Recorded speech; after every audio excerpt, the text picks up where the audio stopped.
আসসালামু আলাইকুম প্রিয় দর্শক, আমার পিছনে দেখতে পাচ্ছেন অদ্ভুত রকমের মাটির একটা ডিবির মতো জিনিস। এই জিনিসটার নাম হচ্ছে পুনঘর। এই পুনঘরে মাটির যে তৈজসপত্র গুলো এখানে জমা করে পুরা হয়। এখানে প্রায় 3 থেকে 400 মাটির হাড়ি পাতিল থাকে এবং এগুলোই পিছন থেকে আগুন দেওয়া হয় এরকম কাঠের গুঁড়ো বা তুষ দিয়ে। এই জায়গায় সারাদিন এইভাবে জ্বালিয়ে প্রায় 3 দিনের মতো সময় লাগে এই পুনঘরটার সবগুলো মাটির তৈজসপত্র পুড়তে। কুমোরপাড়ায় যে সব মাটির তৈজসপত্র তৈরি করে থাকে সেগুলো এইভাবে পুরা হয়ে থাকে এবং এটাই হচ্ছে এটার ফাইনাল প্রসেস। এরপরে পুনঘরটা ভাঙলে এখান থেকে যা পাওয়া যাবে সবই ব্যবহারযোগ্য তৈজসপত্র। প্রিয় দর্শক দেখতে পাচ্ছেন এটা হচ্ছে এই পুনঘরের পিছনের অংশ যেখান থেকে মূলত আগুনটা দেওয়া হয়। তো এই যে এই জায়গায় দেখতে পাচ্ছেন ছোট্ট একটা খুপড়ির মতো জায়গা, এই জায়গায় এটার জ্বালানিটা দিতে আছে। এখানে তুষ বা কাঠের গুঁড়ো এগুলো ব্যবহার করা হয় জ্বালানি হিসাবে এবং দেখতে পাচ্ছেন এখানে আগুন জ্বলতেছে।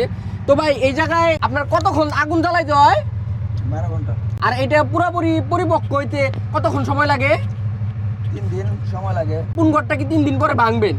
না, উপরটা মাটি আছে, মাটি দিয়ে কারণে ওটা ভাঙবো। ও মানে ওই পুনঘরের মাটিগুলা ভাঙবেন, ভাঙা জিনিসপত্রগুলো বাইর করবেন। জি। এই জিনিসগুলো আপনার এই থেকে বাইর করার পরে আর কিছু করতে হয় নাকি এটা ব্যবহারযোগ্য?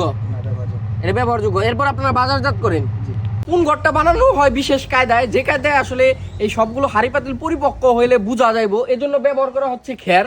এই মাটির যে আস্তরণটা দেখতেছেন এটার নিচে হাড়ি পাতিল গুলো আছে এবং এটার উপরে মাঝখানে চারপাশে খ্যার দেওয়া পেছানো এবং খ্যারের উপরে হচ্ছে এই মাটি যে আস্তরণটা দেওয়া।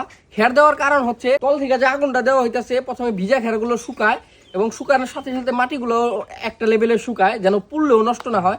এরপরে হচ্ছে খ্যারগুলো শুকানো শেষ হলে খ্যারগুলোয় আগুন লাগে এবং খ্যারগুলোয় আগুন লাগে ফাইনাল স্টেজে পুরাপুরিটা শেষ হয়ে যায়। আর এইদিকে এই যে ফুটাগুলো দেখতেছেন যেখান থেকে এখন ধুমা বাইর হইতেছে, এটা হচ্ছে যখন পরিপক্ক হয়ে যাবে তখন এখান থেকে আগুন বাইর হবে এবং উপরে মাটি দেওয়ার কারণটা হচ্ছে যেন এই আগুনটা চারিদিকে ছড়িয়ে না পড়তে পারে। তো এই বিশেষ কায়দায় এই পুনঘরে সাধারণত মাটির তৈজসপত্রগুলো পুরা হয়ে থাকে। প্রিয় দর্শক, এই ছিল ভিডিওটি ভালো লাগলে অবশ্যই শেয়ার করবেন। দেখা হবে নতুন কোনো ভিডিওতে। সে পর্যন্ত ভালো থাকবেন, সুস্থ থাকবেন। আল্লাহ হাফেজ।